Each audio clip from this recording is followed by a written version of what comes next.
జ్ఞానం. వీరి భర్త పేరు తిమోతి. వారి బాబాయి ఇక్కడికి ఒంగోలు తైలాభిషేకానికి వచ్చారు. 28వ తారీఖు ఆగస్టు నెలలో వారి కుమారుడు వివాహం సమయంలో అద్దంకి నుంచి ఆ వివాహానికి సంబంధించిన స్టేజ్ కట్టడానికి కొంతమంది పనివారు వచ్చారు. వారి పైకి ఎక్కి ఆ స్టేజ్కి క్లాత్ అది కడుతూ ఉండగా ఆ పైనుంచి వెళ్ళిన పెద్ద లైన్ కరెంటు తీగ తగిలి పనిచేస్తున్న అబ్బాయి 15 అడుగులు ఎత్తి నుంచి కిందకు పడిపోయాడు.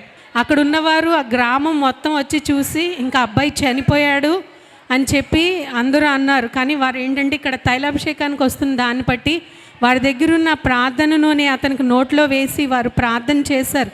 ఆ వివాహం ఆగకూడదు, ఆ బిడ్డ కూడా ఏం కాకూడదని వారు ప్రార్థన చేసుకున్నప్పుడు దేవుడు అద్భుతమైన కార్యం చేశారు.